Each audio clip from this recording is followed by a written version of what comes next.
법보다 주먹이 더 가깝다 싶고 18위 공개합니다. 이것이 저지른 광란의 복수살인극.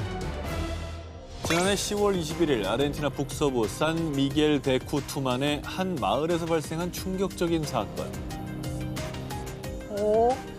잠깐만요. 사람 아니에요? 여기 누가 누워있는 겁니까? 뭐야? 아니, 지금 옷이 뭐 다 벗겨진 채로 지금 뭐 눌려있는 것 같은데? 너 발로 툭툭 차는데요?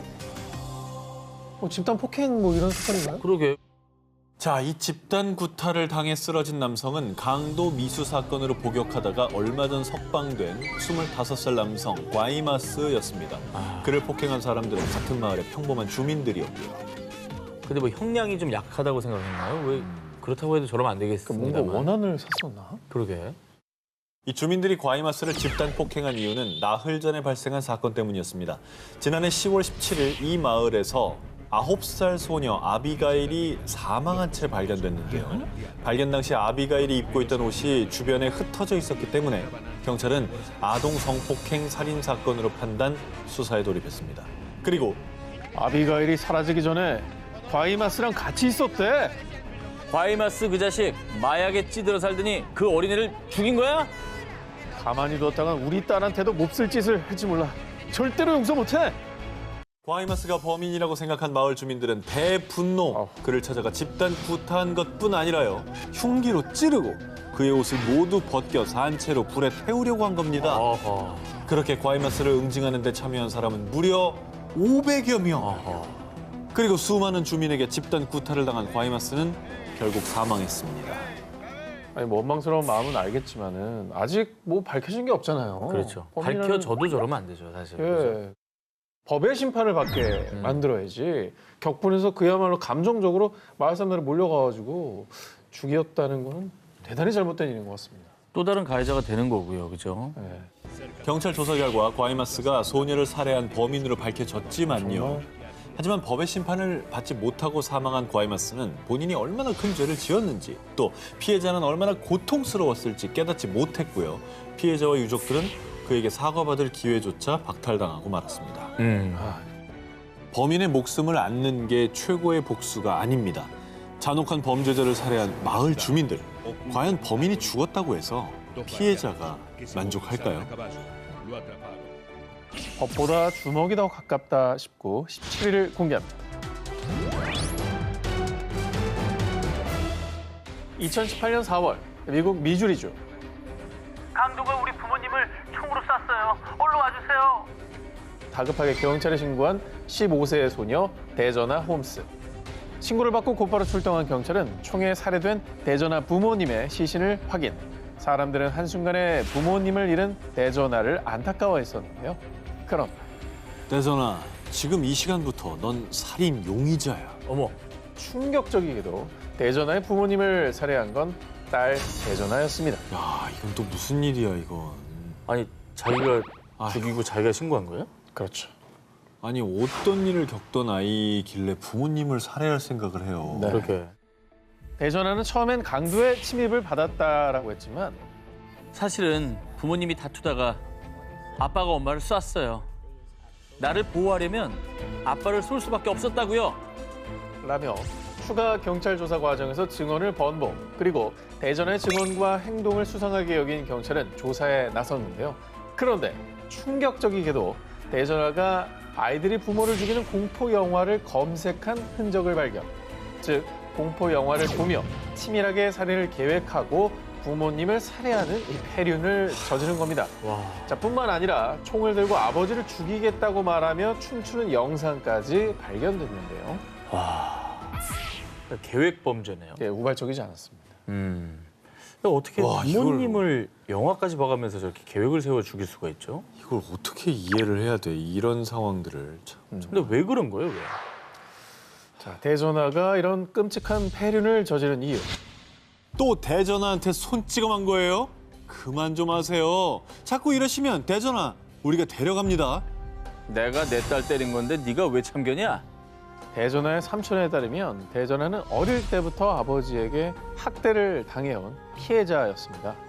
삼촌 부부가 대전을 위해 나서도 보고 경찰에 여러 번 신고까지 했지만 법의 도움을 받지 못했고요.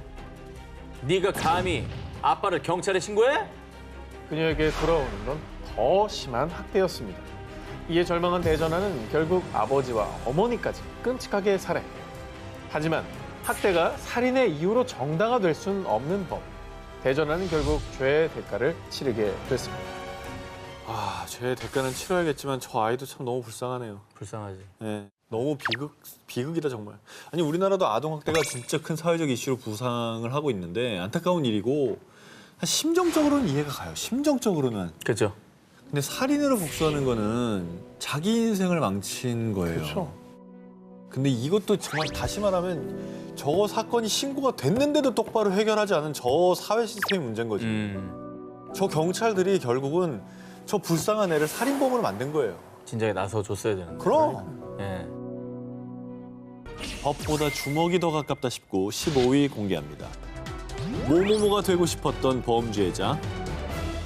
과거 여자친구를 살해한 혐의로 종신형을 선고받은 뒤 미국 캘리포니아에 위치한 교도소에서 복역 중인 무기수 제이슨 버드로우.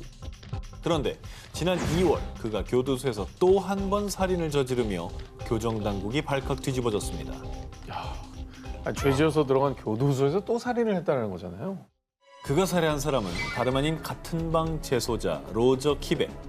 두 사람은 평소 다툼이 있거나 문제가 있는 사이도 아니었는데 왜 근데? 모든 건 7명의 희생자들을 위해서였습니다. 그들의 영혼을 살인자의 소나기에서 해방시키기 위해 그랬습니다. 제이슨이 살해한 로저 키베는 7명의 여성들을 성폭행한 뒤 목졸라 살해한 연쇄살인마. 심지어 미성년자들까지 처참하게 죽인 극악무도한 살인마로요. 정말. 1991년 체포된 뒤 종신형을 선고받고 수감. 재소자들 사이에서도 악명 높은 범죄자였습니다. 그리고 제이슨은 교도소에서 로저에 관한 다큐를 시청한 뒤 그의 잔인한 악행에 분노, 마치 자신이 히어로가 된 마냥 그를 처단하겠다는 말도 안 되는 생각을 품게 됐고요. 약 3개월 동안 로저와 같은 방에 수감되길 바라며 호시탐탐 그를 죽일 기회를 노려왔습니다. 그리고 마침내 그와 같은 방에 수감되자 제이슨은 과거 로저의 살인 수법대로 그를 목졸라 살해. 이후 조사 과정에서 자신의 행동을 어둠의 예술이라며 정당화하기까지 했는데요. 그래도 저건 살인으로 처단할 건 아니라는 생각이 드는데. 아니 자기도 뭐 경제를 짓고 들어가지고 누가 누굴 심판합니까? 약간 영웅심리에 빠진 게 아닐까 싶기도 해요. 와. 한편 연쇄살인마를 죽인 또 다른 살인마 제이슨의 범행이 알려지자 당신은 영화 속 히어로가 아니다. 우쭐대지 마라. 라며 사람들은 고개를 저었고요. 잘못된 정의를 실현하려 한 제이슨은 이미 가석방 없는 종신형을 선고받았던 터라 사형이나 추가 처벌은 내려지지 않았습니다. 이걸 뭐 사이다다 통쾌하다 하면 안 될 것 같아요. 그렇게 감정적으로 하면은 큰 논란이 옵니다, 사회에. 전 용납될 수 없는 행동이죠. 법보다 주먹이 더 가깝다 싶고 14위를 공개합니다. 복수에 자신의 인생을 건 모모. 2013년 인도네시아 자바섬 동부 파수루안 한 여성이 이웃집에 살던 40대 남성 야신 파딜라에게 성폭행을 당하는 사건이 발생했는데요. 그러나 동네 시끄럽게 일 키우지 말고 두 사람이 알아서 잘 협의해보게. 진짜 무책임하다. 당시 마을 장로들이 나서 사건 중재에 나서며 해당 사건은 마무리됐습니다. 아유, 어르신이면 제대로 된 판단을 내려주셨어야죠. 저건 동네가 시끄러워져야 맞죠? 그렇죠. 네. 네. 그렇죠. 아니, 피해 여성과 가해 남성 한 마을에 살았던 거잖아요. 그러면 그냥 덮으면 계속해서 지내라는 겁니까? 뭡니까? 자기 일 아니라고. 말이 됩니까?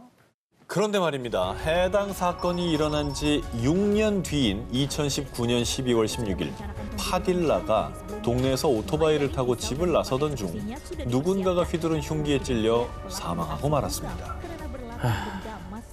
혹시 그 피해 여성이 결국 6년 뒤에 복수한 거 아닙니까?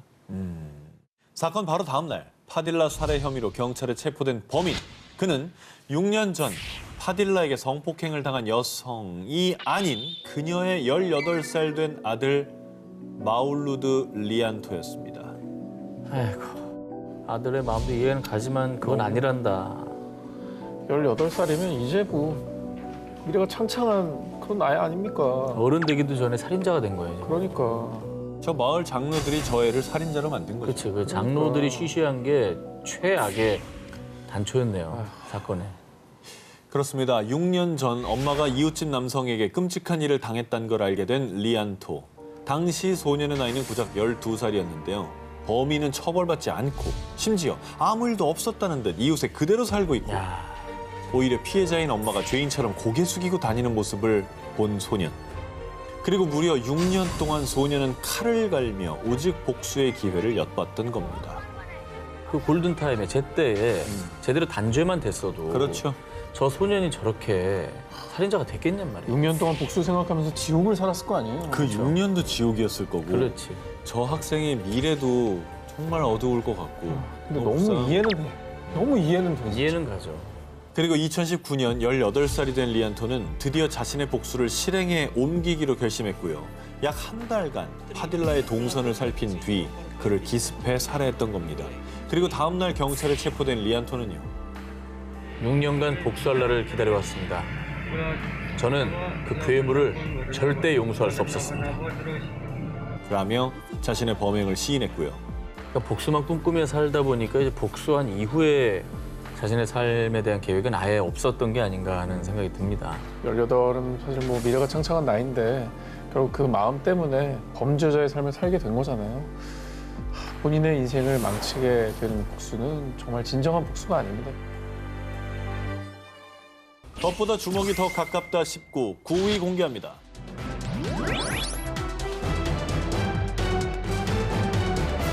(2018년 9월) 호주 전역을 발칵 뒤집어 놓은 테러 사건이 발생했습니다. 딸기? 저 근데 가운데 바늘이에요? 바늘인데?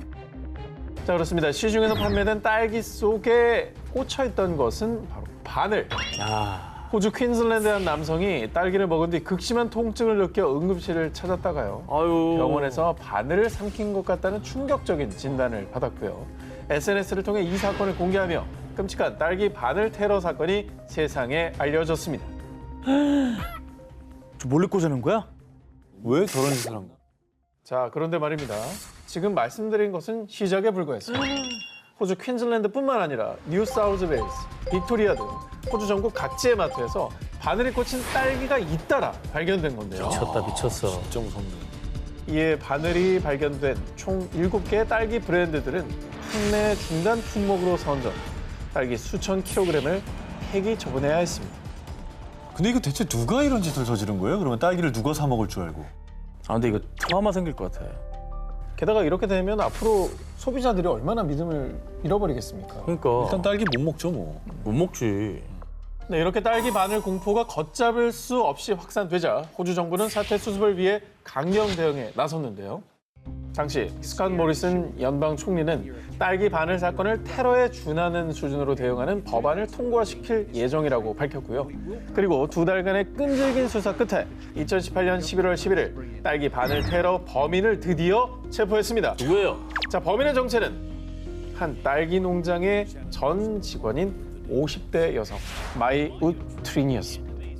농장 직원이었으니까 농장에서 딸기를 포장하는 과정에서 바늘을 넣을 수가 있겠네요. 근데 왜 그런 겁니까? 왜? 호주 퀸즐랜드에 위치한 한 딸기 농장에서 근로자들의 감독관으로 일했던 그녀는요. 아, 일하는 시간은 많은데 쉬는 시간도 제대로 안 주고 짜증나 죽겠네 정말. 평소 동료 직원들에게 딸기 농장을 망하게 하고 싶다는 말을 말버릇처럼 하고 다니던 트리는요. 급기야 딸기 속에 몰래 바늘을 넣었고 그 딸기가 호주 전국으로 유통됐던 겁니다. 아니, 불만이면 당신 그만두면 되잖아. 다른 회사 가면 되죠. 먹은 사람 죽을 뻔했잖아요. 저 사람을 괴롭힌 게 아닌 옆에 딸기 농가는 괜히 피해를 입은 거예요. 동반으로 피해를 그렇죠. 입은 거죠. 자, 결국 식품 오염 등의 혐의로 기소된 트린. 현재 재판이 진행 중으로 그녀가 유죄 판결을 받게 된다면 최대 10년의 징역형에 처해질 것으로 전해졌습니다. 덫보다 주먹이 더 가깝다 19, 5위 공개합니다. 그는 복수의 천사인가 악마인가? 2017년 6월 미국 알래스카주 앵커리지. 불과 닷새 사이에 웨슬리 헤이즈 데마레스트, 안드레스 발보사, 찰스 리몬 알비 등 남성 3명이 각각 무차별 폭행을 당하는 사건이 벌어졌습니다. 피해자들은 하나같이 집에 무단 침입한 남성이 이런 말을 외쳤다고 진술했습니다. 나는 복수하는 천사다. 너희를 정의 구현하러 왔다. 이 무차별 폭행 사건은 모두 한 사람의 소행. 정체불명의 남성이 휘두른 망치에 맞은 피해자들은 얼굴에 큰 멍이 들거나 두개골이 함몰되는 큰 피해를 입었습니다. 사진 봐요. 난 빚진 걸 받으러 온 거야. 그러니 이건 내가 가져가지. 정의구현이면 남의 걸 왜 훔쳐? 이게 뭔가의 복수를 하러 온 거긴 한데. 아니 대체 범인의 정체가 뭡니까? 며칠 뒤 체포된 범인의 정체, 바로 같은 동네에 살고 있던 남성, 제이슨 부코비치였습니다. 그런데 말입니다. 폭행을 당한 피해자들과 부코비치는 원한 관계는커녕 일면식도 없던 사이였습니다. 네? 아니 뭐 복수심도 아니었던 거네요. 그럼 정의 구현은 뭔 얘기예요? 묻지마 폭행이잖아 이거. 부코비치가 털어놓은 충격적인 범행 동기. 그들은 파렴치한 성범죄자라고요. 그래서 제 손으로 직접 응징한 겁니다. 부코비치에게 폭행을 당한 세 남성은 사실 아동 성폭행범이었습니다. 이유는 있었네. 자기가 저렇게 심판할 수 있는 권리는 없는 건데 그러라고 돼 있는 사회도 아니고. 본인이 나서게 된 이유도 궁금해요. 사실 부코비치는 어린 시절 양아버지로부터 성적인 학대를 받았다고 합니다.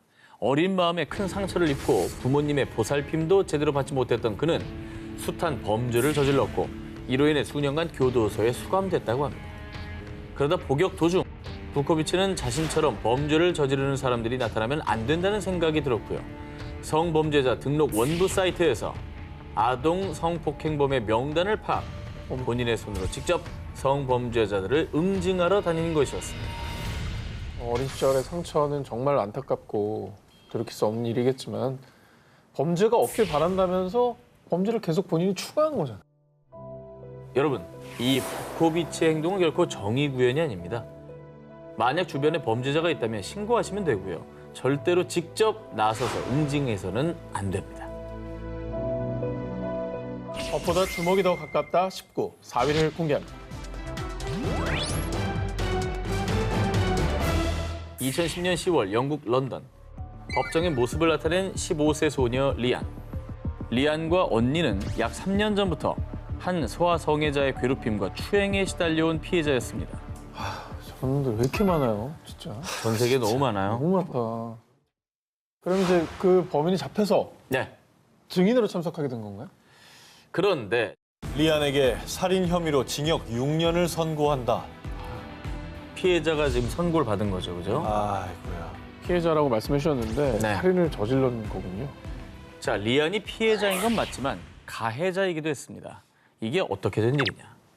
약 3년 전인 2007년 런던에 거주하는 40대 남성 로버트 데일리는 이웃들에겐 인심 좋은 주민이었지만요. 실상은 소아성애자이자 추악한 범죄자 그 자체였습니다.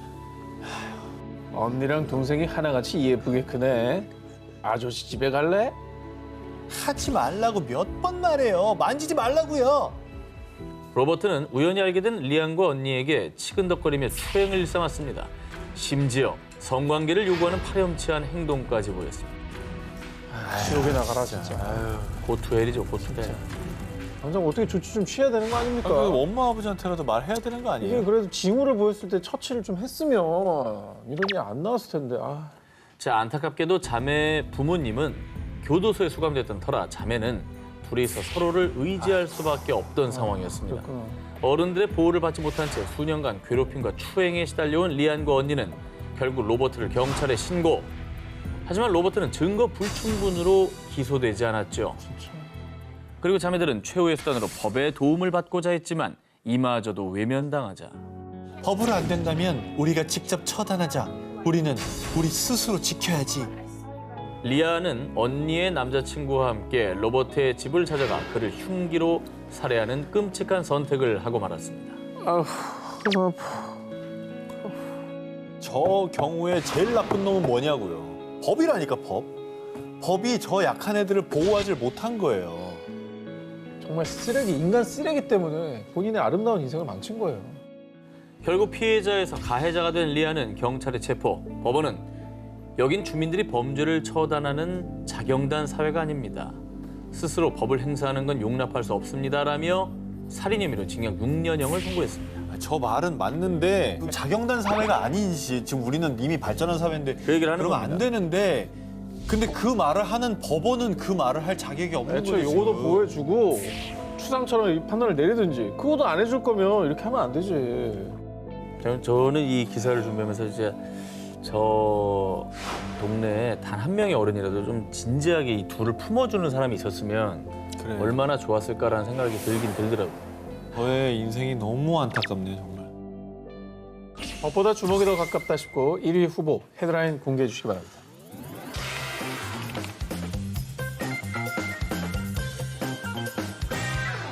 (2019년 8월) 태국 앙통의 한 고등학교 동창회에 수십 명의 친구가 모였습니다. 16살 때 같은 반이었던 그부들은 어느덧 69살의 노인이 돼 있었고요. 그들은 53년 전 추억을 회상하며 즐거운 시간을 보냈습니다. 그런데 얼마 지나지 않아 따나팟과 수탓 두 사람이 언쟁을 벌이기 시작했습니다. 학교 다닐 때 너 왜 그렇게 날 괴롭힌 거야? 내가 그냥 장난친 거겠지. 전혀 기억이 안 나.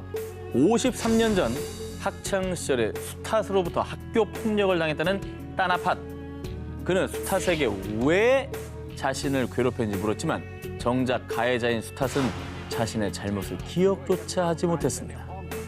요즘 뭐 학교 폭력 문제가 심각한데 피해자는 수십 년이 지나도 그 상처가 해결이 안 되죠. 그렇죠. 근데 가해자는 기억을 못 합니다. 그러니까 피해자 입장에서는 더 억울한 거예요. 나는 그렇게 오랜 세월을 이렇게 지옥같이 살아왔는데 너는 그걸 기억도 못 한다고? 이렇게 되는 거죠. 따나팟은 성인이 된 뒤에도 종종 친구들에게 과거 수탓 때문에 얼마나 힘들었는지 하소연을 할 만큼 깊은 상처를 안고 있었는데요. 하지만 그냥 나한테 사과하면 용서해줄게. 이제라도 나한테 사과해. 53년 전 일이야. 새삼 이제 와서 왜 그래 너. 그냥 잊어버리자고. 학교 폭력 가해자인 수탓은 끝까지 따나팟에게 사과하길 거부했습니다. 잘못을 했으면 인정하고 사과를 해야죠. 아니, 대단한 걸 요구하는 게 아니잖아요. 무슨 자격으로 잊으라고 합니까? 그 사람이 그렇다고 얘기한 건 근거가 있어서 얘기하시는 거잖아요. 이렇게 뻔뻔하게 나오니까 더 화나고 더 상처 받았을 것 같습니다. 자, 그런데 말입니다. 수탓이 끝까지 사과를 거부하자 울분에 가득 찬 표정으로 그를 바라보던 따나팟이 손에 든 건 다름 아닌 총. 53년 동안 쌓여있던 따나팟의 분노가 폭발하는 순간 그의 손은 방아쇠를 당겼고 학폭 가해자였던 수탓을 저격하며 동창회장은 순식간에 피바다가 됐습니다. 그리고 학폭 가해자였던 수탓은 결국 숨을 거두고 말았습니다. 총을 준비해 갔구나. 총을 준비해 갔어. 그러니까 저 사람은 원한이 그냥 뼈에 사무쳤네. 그렇네. 69세가 돼도 용서가 안 되는 게 남아 있었네요. 그게 학폭인 것 같아요. 악마를 실업자로 만든 자들 19, 17일을 공개합니다. 웹캠에 찍힌 악마의 만행. 자, 올해 3월 미국 치매를 앓는 어머니를 미네소타주에 위치한 한 요양원에 모신 아들 샘. 그는 평소처럼 집에서 웹캠으로 어머니를 지켜보고 있었습니다. 그런데 이봐, 당신 지금 뭐 하는 거야? 당장 우리 엄마한테서 떨어져. 정말 끔찍하게도 요양보호사 배와지가 샘의 어머니를 폭행하고 있었던 겁니다. 별 다 했네 정말. 자, 이 충격적인 현장을 목격한 아들 샘은 웹캠의 스피커 기능을 이용해 남성에게 소리를 치며 분노를 터뜨렸는데요. 와, 진짜 황당하다. 아니, 치매를 앓고 있는 노인이라고 그러지 않았어요? 와, 아니 그 보호하는 사람이라고? 보호사라고요? 요양보호사로. 보호사가 폭행을 해요? 와, 진짜 황당하다. 이거. 너무 충격적이다 이거. 자, 악마 요양보호사 배와지는 샘의 신고를 받고 출동한 경찰의 현장에서 체포. 당시 샘의 어머니는 본인에게 무슨 일이 벌어진지도 모른 채 몹시 불안해하며 두려움에 떨고 있었습니다. 하지만 경찰의 추궁이 이어지자 결국 악마 요양보호사 배와지는 본인의 죄를 인정했는데요. 자, 그런데 경찰 조사에서 밝혀진 충격적인 사실. 그가 샘의 어머니를 폭행한 게 처음이 아니라는 겁니다. 어떻게 요양보호사 됐어? 이후 그의 만행이 알려지자 사람들은 보살핌이 필요한 치매 노인을 2번 농락한 것, 사죄도 모자를 파네 정말 당신은 사람도 아니다 라며 대분노했고요. 배와지는 폭행 혐의로 현재 조사를 받으며 법의 심판을 기다리고 있습니다. 저 아들이 언젠가는 저 엄마한테 가서 저 사람을 보고 우리 엄마 잘 돌봐줘서 고맙다고 인사를 했을 거 아니냐고.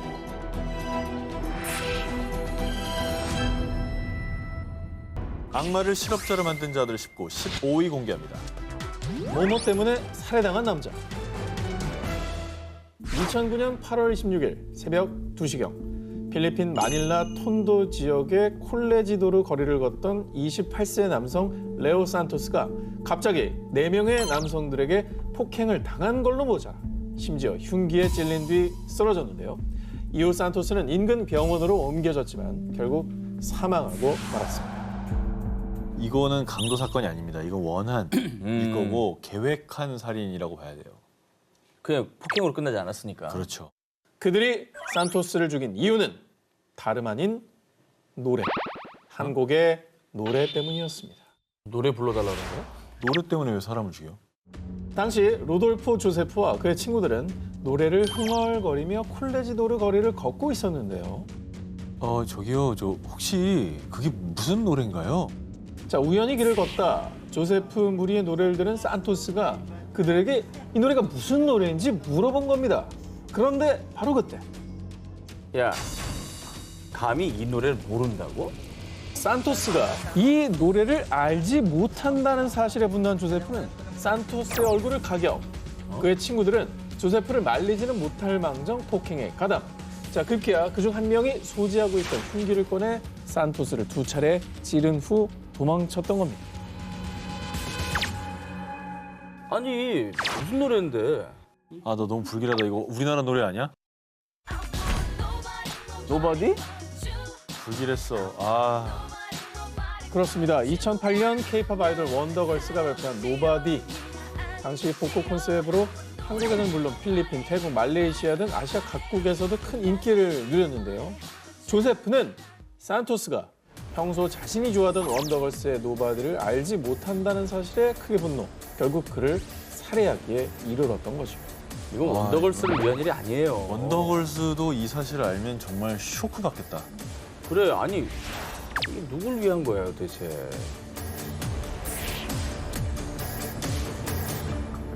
악마를 실업자로 만든 자들 19, 14위를 공개합니다.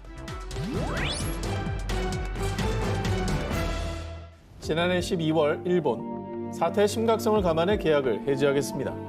한 인기 배우가 갑자기 소속사로부터 계약 해지 통보를 받았는데요. 계약을 해지당한 배우는 오자와 렌. 그는 2013년 가면 라이더 시리즈에 출연한 뒤 성우로도 활동하며 연극, 뮤지컬 무대에서도 맹활약. 자, 그리고 데뷔 후 연애를 한 번도 하지 않은 이 숙맥 이미지까지 큰 인기를 끌었습니다. 그런데 그에게 5년 동안 만난 여자친구가 있다는 사실이 보도되자 팬들 사이에서 큰 논란이 일었는데요. 아유, 연애 좀 하면 안 됩니까? 뭐, 연애했다고 계약 해지한 건 아니죠? 물론 그 이미지가 연애를 못하는 이미지였으니까 배신감이 느껴졌을 것 같긴 한데 계약 해지는 아니지. 그게 계약 해지까지 할 일인가 싶긴 하고요. 팬들은 일방적으로 계약을 해지한 소속사에게 분노를 터뜨리지 않았고요. 오히려 다신 TV에서 안 봤으면 좋겠습니다. 그를 좋아했던 제가 부끄럽습니다. 라며 오자바 렌을 향해 비난을 퍼부었습니다. 아, 일방적으로 해지를 당했으면 배우가 억울한 거 아니에요? 그럼 배우를 응원해줘야지 왜 저렇게 얘기를 하지? 이 정도면은 여자친구가 없는 척을 했다는 거 이상의 뭔가 있는 것 같아요. 지금 내 말을 안 듣겠다는 거야? 또 맞아야 정신 차리겠어? 뿐만 아니라 평소 강제로 관계를 요구하며 가학적인 노예 취급을 해왔는데요. 그런데 그의 악마 같은 반응은 이게 끝이 아니었습니다. 임신? 그게 내 맞아? 자신의 아이를 가진 여자친구에게 임신 중절 수술을 강제로 종용. 심지어 임신한 여자친구의 배를 수차례 가격하는 인간 말종의 만행들을 벌였습니다. 계약 해지네, 계약 해지. 계약 해지가 아니라 저건 고소당해야지. 네, 계약 해지고 감옥 가야죠. 강제로 아이를 잃게 된 여자친구는 스스로 목숨까지 끊으려 했고요. 친구에 의해 간신히 목숨을 구한 그녀는 결국 오자와 렌의 만행을 언론에 제보. 그렇게 그의 악마 같은 진짜 얼굴이 세상에 드러나게 되지만요. 그런데 때린 건 맞지만 배는 때리지 않았다고요? SNS를 통해 자신의 만행을 일부분만 인정하는 뻔뻔한 태도를 보였고요. 결국 팬들의 외면은 물론 연예계에서 퇴출되기에 이르렀습니다. 아니요, 팬들의 사랑을 먹고 사는 공인이 아무리 안 보이는 공간이라도 어떻게 저런 짓을 하고 한 여자의 인생을 저렇게 짓밟습니까? 악마를 실업자로 만든 자들 19, 13일을 공개합니다. 이곳에 악마가 있었다. 2018년 9월 인도 비하르주 파트나 지역. 최근 들어 11살 딸이 이유 모를 구토 증세를 보이자 걱정이 된 부모는 딸을 데리고 병원으로 향했는데요. 그런데 충격적인 진단 결과 아이가 구토를 한 건 임신했기 때문입니다. 애가? 그 이후 부모는 딸에게 조심스레 자초지종을 물었는데요. 그리고 소녀의 입에서 나온 충격적인 얘기. 교장 선생님이 숙직실에서 저를 괴롭혔어요. 도가니네, 도가니. 딸을 임신하게 만든 사람은 다름 아닌 학교 교장이었던 겁니다. 진짜 아휴.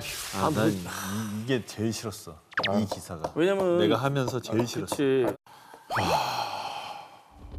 2018년 7월 인도 비하르주 파트나 지역의 한 초등학교에 다니던 11살 소녀.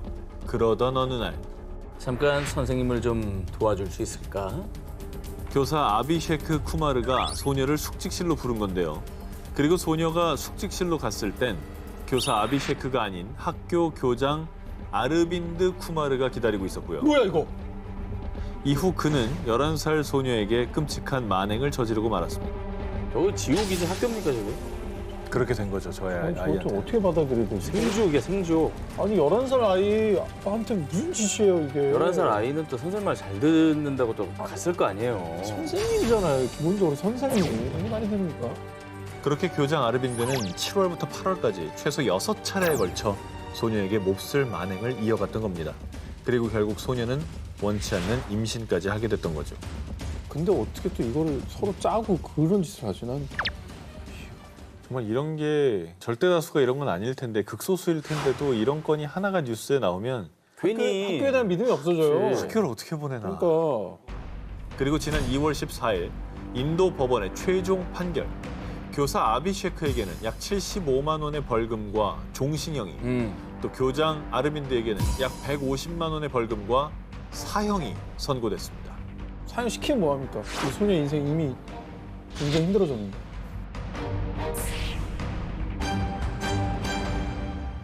악마를 실업자로 만든 자들 19, 8위를 공개합니다.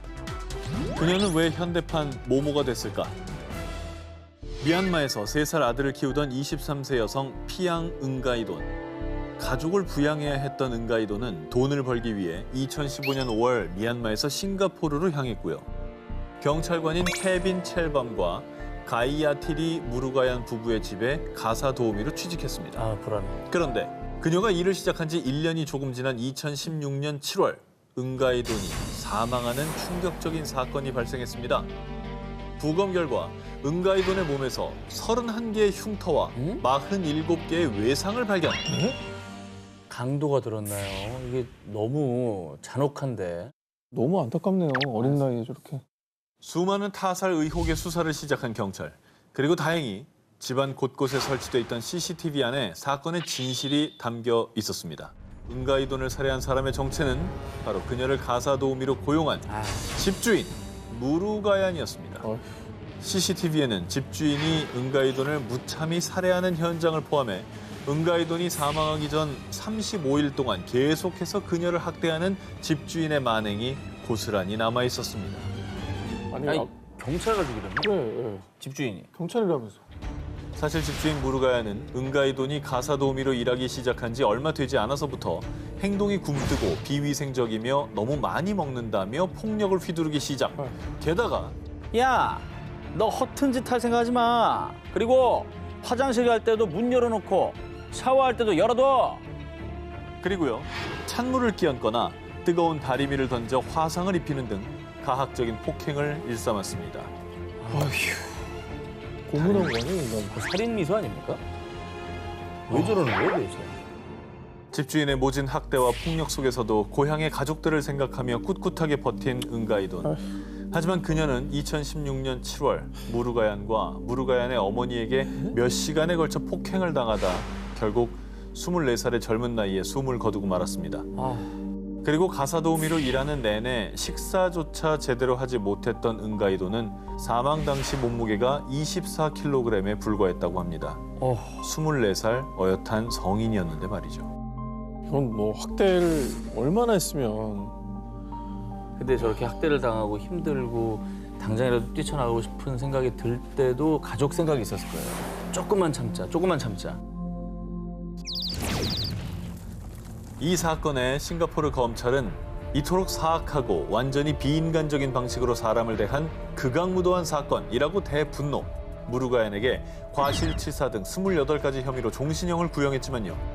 그녀의 변호인단은 무르가얀이 당시 우울증을 앓고 아, 있었고 그만해, 우울증 좀. 강박성 인격장애 진단을 받았다고 주장하며 가명을 요청했다고 합니다. 정당에 고용한 본인의 가사 도우미고 이 직업을 가진 사람입니다. 노예가 아니거든요. 지금이 어떤 중세시대, 뭐 고대시대도 아닙니다. 정신 차려야 돼요, 이거. 진짜. 정신이 돌아올까도 참 의문이네요. 자, 이번에도 누구보다 타인을 보살피고 헌신해야 할 직업의식을 저버린 악마들의 만행을 고발해보겠습니다. 올해 3월 인도 우타르 프라데시주 위장 질환으로 두 번째 긴급 수술을 받게 된 3살 소녀 쿠시 미슈라. 그런데 의사는요, 갑자기 수술을 중단했습니다. 아니, 긴급한 상황이라 손 놓으면 안 되는 거 아니에요? 그렇죠. 아니면 이미 늦어. 이미 늦은 것이냐. 이게 저희 전 재산이에요. 어떻게든 모자란 수술비를 마련할 테니 제발 시간을 좀 주세요. 아니 뭐라는 거야. 수술비 없으면 수술 못해. 쿠시의 아버지에 따르면요, 어려운 형편에 가진 농지를 전부 팔아서 전 재산인 20만 루피, 한화로 약 312만 원을 마련했는데요. 병원비는 50만 루피, 780만 원에는 턱없이 부족한 금액이었습니다.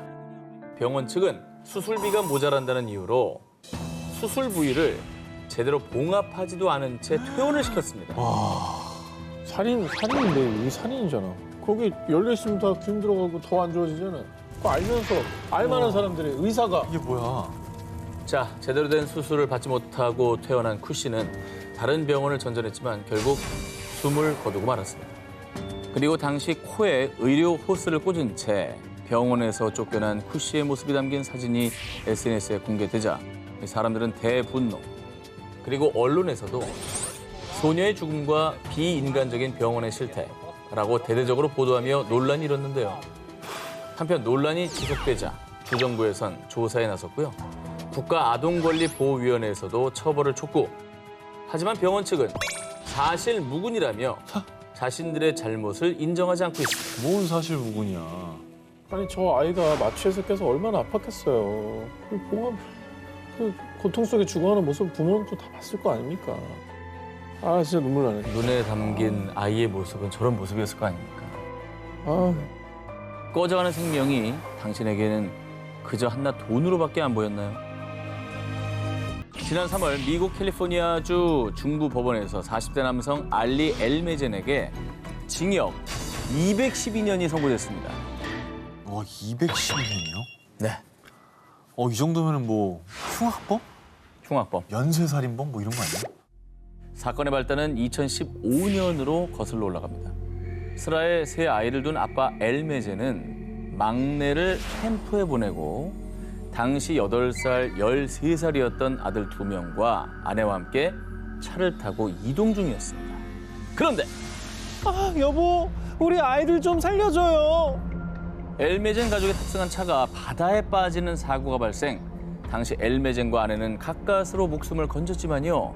카시트에 묶여있던 두 아들은 안타깝게도 사망하고 말았습니다. 그런데 알고 보니 이것은 아빠 엘메젠의 계획적인 자작극. 엘메젠이 일부러 사고를 일으켜 이 자폐증을 앓고 있던 두 아들을 살해한 것입니다.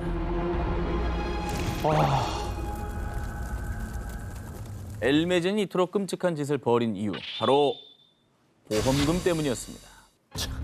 경찰 수사 결과 밝혀진 놀라운 사실.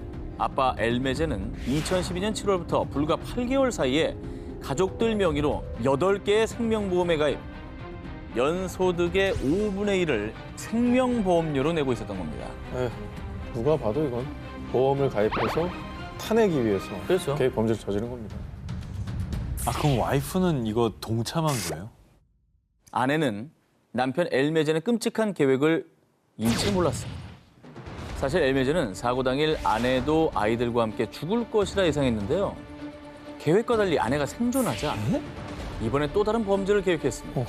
엘메젠은 보험금을 독식하기 위해 아내의 신분을 도용하고 아내 명의의 수표는 자신의 개인 계좌로 이체, 보험금 26만 달러, 한화 약 3억 원을 가로챘습니다. 그러니까 와이프까지 다 죽이고 내가 다 받겠다 이런 생각을 하는 나 혼자 계획한 거니까. 진짜 사이코패스다. 정말 악마. 이건 사이코패스. 정말 기막힌 건 엘메진이 친아들을 죽여서 가로챈 돈으로 사들인 게 부동산과 보트였다는 사실입니다. 자, 그런데 말입니다. 이후에 체포된 엘메진은요. 아니, 제일 후회되는 건 경찰에 잡혔다는 거예요. 처벌의 의미가 없네요. 아무 의미가 없죠. 남겨진 아들이 너무 불쌍해. 앞으로 저런 어떻게 의미가 살아?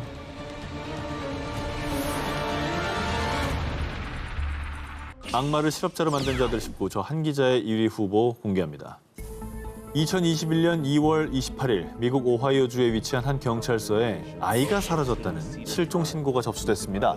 당시 경찰서장은 사건 경위를 조사하기 위해 신고자들에게 아이의 마지막 모습에 대해 물었는데요.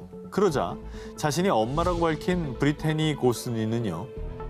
저희는 집에 있었고 아이가 혼자 공원에 간다고 나갔는데 사라졌어요.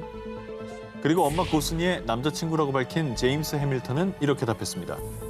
글쎄요. 제가 마지막으로 본 게 언제였더라? 기억이 안 나는데요.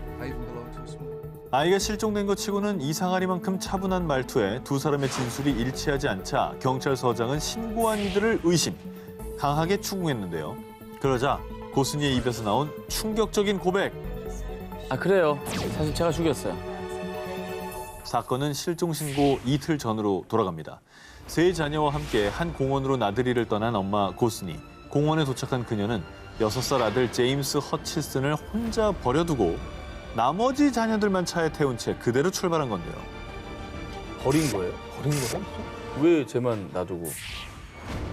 혼자 버려지자 겁에 질려 다급하게 자동차 문 손잡이를 잡고 매달린 허친슨. 그런데 말입니다. 엄마 고스니는 이를 보고도 전혀 동요하지 않고 냉정하게 속력을 냈습니다. 결국 허친슨은 자동차에 매달린 상태로 끌려가다가 도로 위에 내팽개쳐졌고요. 떨어지면서 머리를 크게 부딪혀 결국 사망하고 말았습니다. 어머머머. 그리고 그 충격적인 장면을 차 뒷좌석에서 다른 두 아이들이 똑똑히 보고 있었습니다.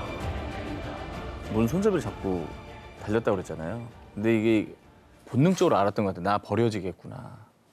그래서 간절하게 잡았던 게 아닌가. 그렇게 매달린 아이를 또 달고 달린 거 아닙니까? 도로 위에 쓰러진 허친슨을 보고도 외면하고 사라졌던 고스니는 30분 뒤 다시 공원으로 돌아왔습니다. 사망한 아들의 흔적을 없애기 위해서요. 다음 날 새벽 남자친구인 해밀턴과 함께 아들 허친슨의 시신을 강에 유기했습니다. 그리고는 그날 아침 아무 일도 없었다는 듯 뻔뻔하게 실종 신고를 한 건데요. 너무 충격적이네. 유기까지 하고 실종 신고를 태연히 한다. 야, 이거는 뭐 부모 자격을 떠나서 인간이길 포기한 사람이다. 인간 자격이 없는 거죠. 아니 근데 아들을 왜 죽인 겁니까? 아들을 죽인 잔혹한 엄마 고스니. 하지만 그녀는요. 남자친구가 애들을 버리라고 시켰다고요. 남자친구가 시켜서 한 짓이라고 주장. 게다가 나머지 두 자녀도 유기할 계획이었다고 하는데요. 이런 끔찍한 짓을 저지르고도 후회하지 않는다는 태도로 일관. 결국 고스니는 살인, 과실치사, 사체 유기, 증거 조작 등의 혐의로 구금된 상태라고 합니다. 남은 두 자녀들 역시 충격이 이만저만이 아닐 것 같습니다. 정상적인 사고를 못할 것 같아요. 차 안에서 엄마인 고스니의 범행을 고스란히 모두 지켜봐야 했던 두 자녀는 현재 보호시설에서 심리치료와 보살핌을 받고 있다고 하고요. 경찰은 고스니가 허친슨의 시신을 버렸다고 진술한 강을 샅샅이 수색했으나 안타깝게도 아직까지 허친슨의 시신을 찾지 못했다고 합니다.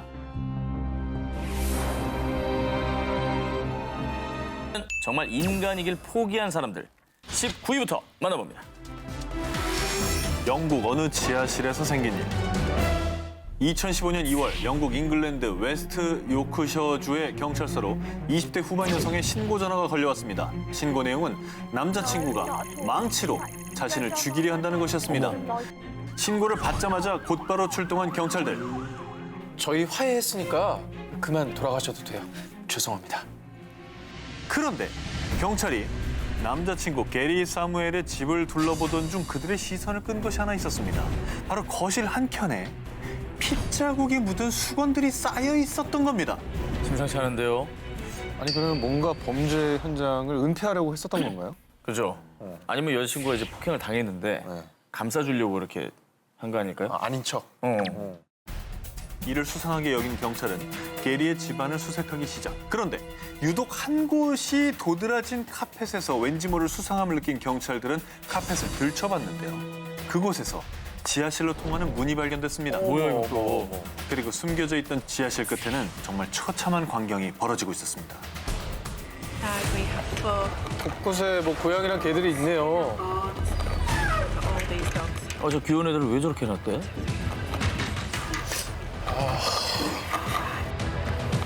In the second cage is another husky puppy that is non-responsive. 이런 열악한 곳에 갇혀있던 동물들은 개 24마리와 고양이 8마리, 총 32마리였습니다. 그런데 말입니다. 놀랍게도 이 집 주인인 게리 사무엘의 직업이 수의사입니다. 뭐야? 그는 길을 떠도는 유기견, 유기묘들을 데려와 자신의 수술 연습용으로 동물들의 목숨을 난도질했던 겁니다. 그리고 더 가슴 아픈 건 수술 중에 죽은 동물들을 지하실 구석에 내던져 놨던 건데요. 아니 수의사라고 하면 동물을 사랑해서 아픈 동물들 치료해주는 사람 아닙니까? 이게 어떻게 저런 일이 벌어진 거죠? 아니 뭐 수의사가 아니더라도 저럼 됩니까? 말도 안 되는 거죠. 결국 두 사람은 동물 학대 혐의로 체포됐는데요. 하지만 끝까지 이 게리는 여자친구가 자기가 키우던 애들을 챙기지 않은 거예요. 전 치료를 해준 거라니까요. 자신의 악마 같은 소행을 끝까지 인정하지 않았습니다. 이후 영국 언론들은 충격적인 수의사의 두 얼굴에 대해서 보도했고요. 그리고 수의사 게리에게는 동물 학대 혐의로 집행유예 12주형이 내려졌다고 합니다. 집행을 유예한 것은 좀 가벼운 처벌 아닌가 싶네요. 그러게요. 손방망인데요. 그리고 다행히 지하실에서 발견된 개와 고양이들은 동물협회에서 좋은 주인들을 찾아 입양을 보냈다고 합니다. 그나마 다행이네요. 네.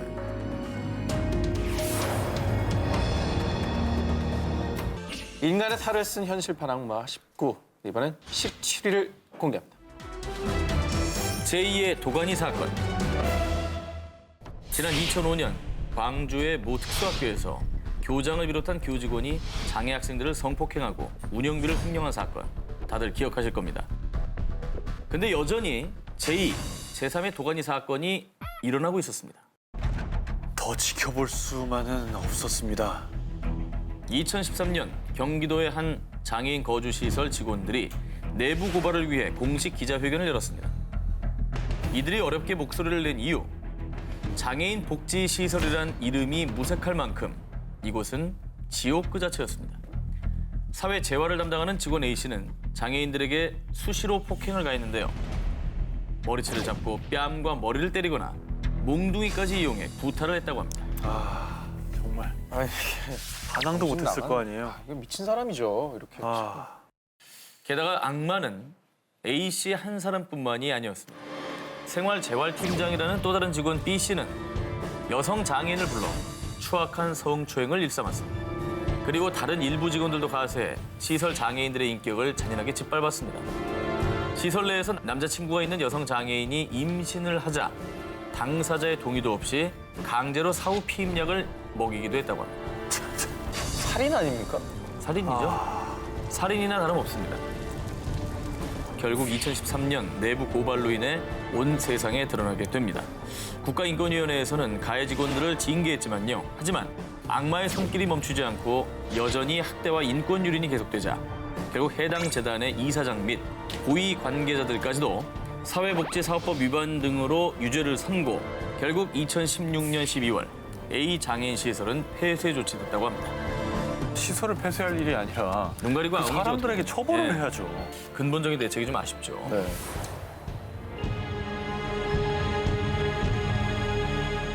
인간의 탈을 쓴 현실판 악마 19, 14위로 갑니다. 악마에게서 구해내야 할 소녀들. 자, 이번 특종은 영상으로 먼저 보여드리겠습니다. 자, 온몸에 강제로 당한 문신으로 뒤덮여 있죠. 온몸이 성한 데가 없는데요? 손도 아까 손가락 하나, 마디 하나하나가 전부 먹는 것 같아요. 자, 2018년 6월경 모로코 중부의 한 마을에 퍼진 비명소리. 살려주세요! 도와주세요!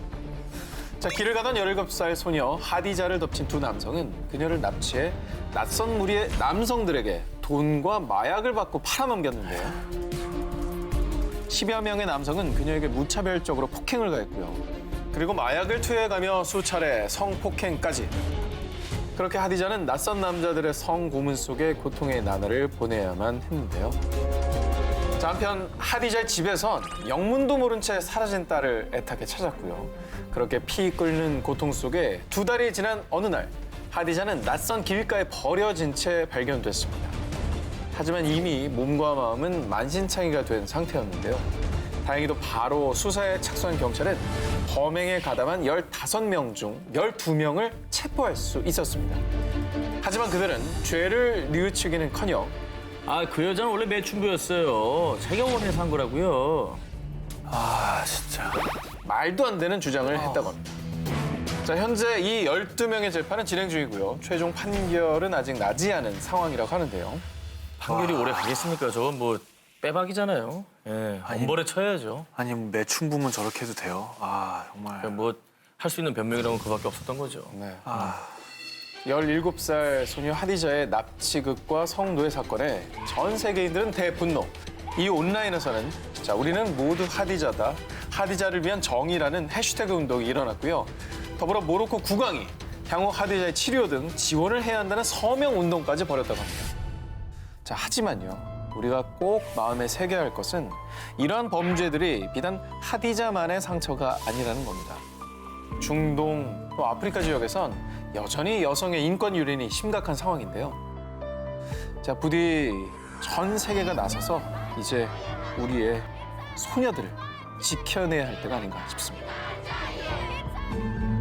인간의 탈을 쓴 현실판 악마 19, 8위 공개하겠습니다. 입시 전쟁이 만든 악마. 자, 이번 특종, 당시 언론에서는 이 끔찍한 사건을 두고 전교 1등을 뺏긴 2등의 참극으로 보도했었습니다. 자, 여기 자식을 잃은 슬픔과 억울함을 호소하는 부모의 인터뷰가 있습니다.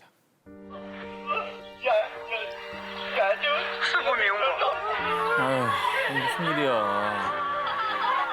저렇게 주저앉을 정도면 듣기가 무서워지는데 무슨 일이에요? 자, 이 끔찍한 악몽의 시작은 2018년 6월로 거슬러 올라갑니다. 아, 몇 달 전이네요. 중국 동부 산둥성 쯔보시의 한 중학교. 평소 품행이 단정하고 성적도 우수해 늘 반에서 1등을 놓치지 않았던 3학년생 마군. 그런데 그런 마군을 유독 시기하고 질투했었던 한 친구. 바로 전교 2등 친군이 있었습니다. 야, 전교 2등도 사실 1등이나 다름없는 거거든요. 전교 2등짜리가 뭐가 아쉬워서... 아, 참. 자, 이 친구는 평소 승부욕과 시기가 굉장히 강했다고 하는데요. 아이. 이전까지는 전교 1, 2등을 다투던 두 학생. 그런데 언젠가부터 마군이 계속 1등을 하자 열등감에 휩싸인 전교 2등 친구는요. 야, 내가 너 때문에 집에서 어떤 취급을 받는 줄 알아? 이번에도 너 1등하면 정말 가만두지 않을 거야. 저런 말이야. 본인이 더 열심히 하면 되는 거 아닙니까? 전교 1등 마군에게 이렇게 말도 안 되는 협박까지 한 전교 2등 친군. 자, 그런데요.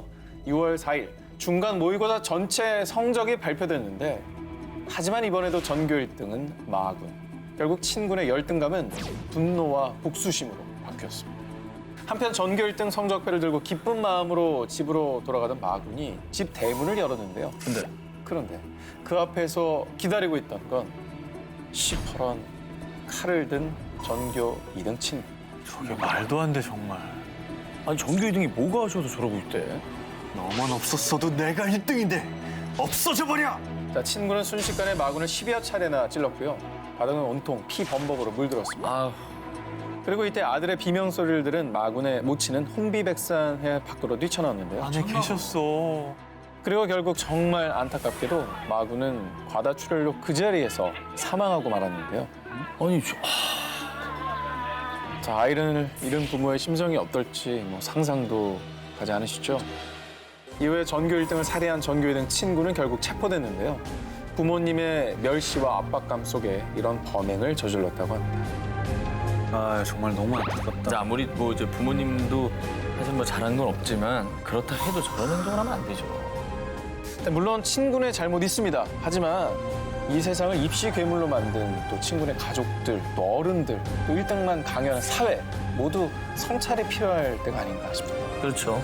친구만의 문제가 아니죠, 이건. 저거 1등 한다고 인생이 바뀌는 것도 아닌데 왜 인생? 전화는 모르죠. 아 그리고 정말 공부 잘하는 사람들이 높은 자리에 올라가고 잘 나가는 세상 우리가 오래 지금 살아왔잖아요. 근데 지금 우리 사회가 살만한가요? 저는 그래서 공부로 줄 세우고 이런 게 저는 이제는 좀 필요가 없지 않을까 싶어요. 그거 되게 멋진 지적이네요. 네. 인간의 탈을 쓴 현실판 악마 19 6위 공개합니다.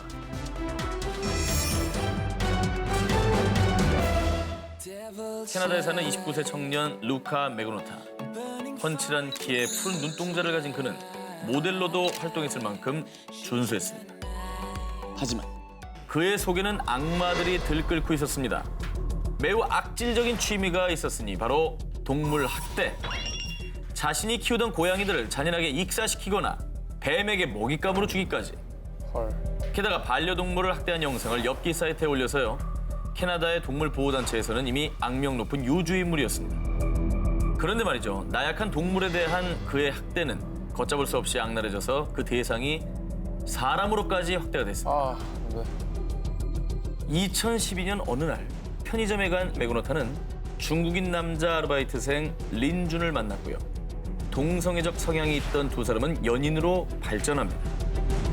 애인 린준을 자신의 집으로 초대한 루카 메그노타. 그런데 그는 문이 닫히자마자 엽기 살인마로 돌변합니다. 린준의 옷을 벗기고 사지를 묶었습니다. 이어서 그가 가져온 것은 아이스픽. 그리고는 정말 잔인하게도 신체 수십 군데를 찔러 살해했습니다. 그리고 그 시신을 토막내는 등 엽기적인 살인 행각을 벌였다고 합니다. 그리고 정말 더 소름 끼치는 일은 지금부터입니다. 이 모든 장면을 촬영한 뒤 역시나 엽기 사이트에 올렸다고 합니다. 와 이건 진짜 악마구나. 이후에 문제 동영상이 인터넷상에 급속도로 퍼지자 루카 메그노타는 재빨리 다른 나라로 도피를 했지만 결국 2012년 6월 독일 베를린에서 체포됐습니다. 그는 뻔뻔하게도 자신은 정신질환이 있다며 무죄를 주자. 하지만 결국 2014년 시신 훼손 및 1급 살인 혐의로 무기징역 선고가 내려졌다고 합니다.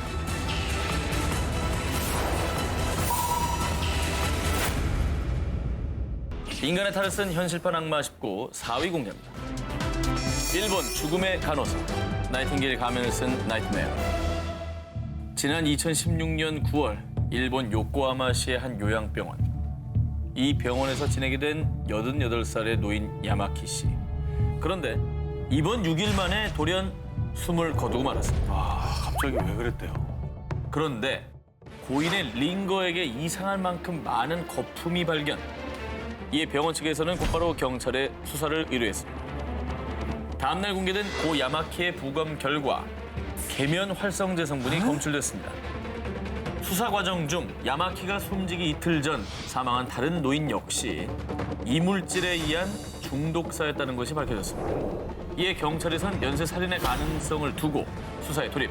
하지만 안타깝게도 당시 병원 내부의 방범 카메라는 전무했고요. 증거가 발견되지 않아 범인을 특정하기가 쉽지 않았습니다. 하지만 1년 10개월이 지난 2018년 7월 경찰은 한 여성을 긴급 체포했습니다. 누군가요? 옆에 있던 다른 환자예요? 바로 요양병원의 수간호사 구보키 아유미였습니다.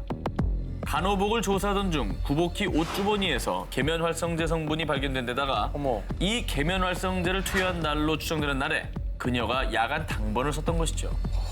결국 80대 노인 2명을 살해한 혐의로 체포된 간호사 구보키.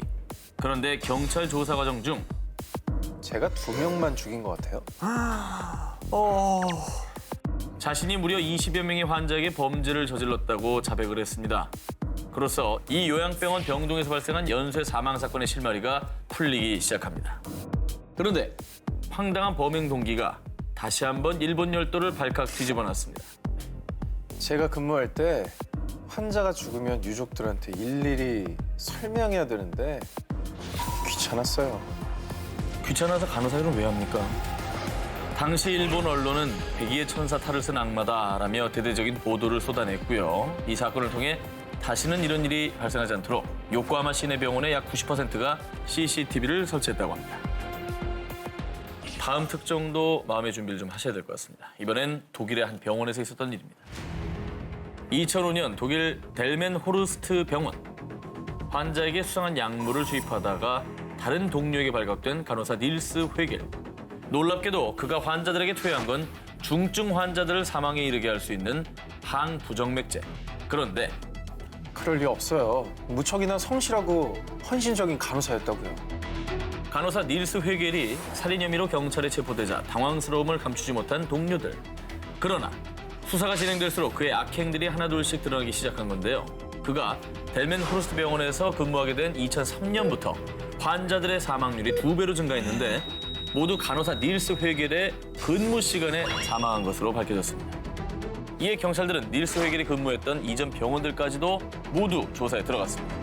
이미 땅에 묻힌 사체까지 발굴해 약물의 흔적을 조사한 결과 총 134구의 시신 중 27구의 시신에서 항부정맥제 성분이 검출됐습니다. 진짜 어렵다. 나이팅게일의 가면을 쓴 악마 닐스 회겔. 그에겐 환자의 목숨이 장난감놀이 그 자체였는데요. 환자들이 생사의 기로에 선 절체절명의 순간 이들을 심폐소생술로 되살려냈습니다. 심지어 위급한 순간 견습 간호사를 불러서 자신의 심폐소생술을 보게 하기까지 취조할 때 이런 말을 했다고 합니다. 하루 종일 병원에 있어봐요. 얼마나 심심하다고요. 그리고 제가 그 심폐소생에서 살려냈을 때 그 쾌감. 진짜 어렵다. 결국 추가 살인 혐의까지 밝혀지며 이 닐스 회겔은 2015년 무기징역을 선고받은 것으로 전해졌습니다.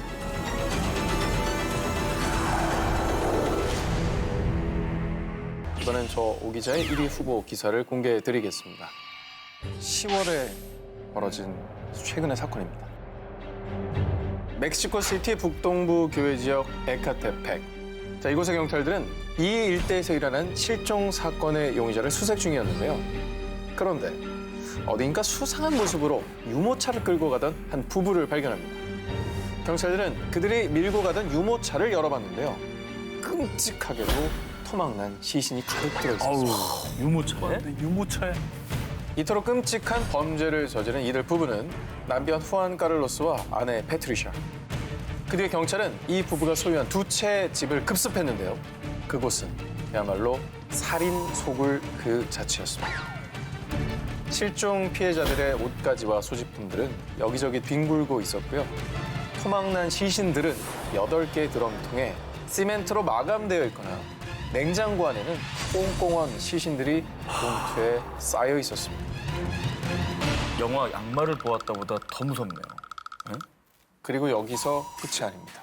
끝이다라 정말. 자, 이 부부의 악랄한 범죄가 낱낱이 또 밝혀졌는데요. 인터넷 사이트에 여성 의류를 싸게 판다는 글을 아내가 올린 뒤 손님들이 옷을 사러 오면 가차없이 살인. 왜 그래요? 그리고 이들 부부는 무자비하게 시신을 훼손한 뒤 장기 밀매부터 인육을 먹는 등 엽기 행각까지 벌였다고 합니다. 그리고 뭐 이보다 더 엽기적일 수 있을까요? 살해 동기입니다. 남편이 살해한 대상은 모두 여성이었는데요. 근데요? 그 이유는 남편 카를로스가 어린 시절 엄마에게 학대를 당해 모든 여성들을 죽이고 싶었다라는 이런 비겁한 범행 동기를 밝혔다고 합니다.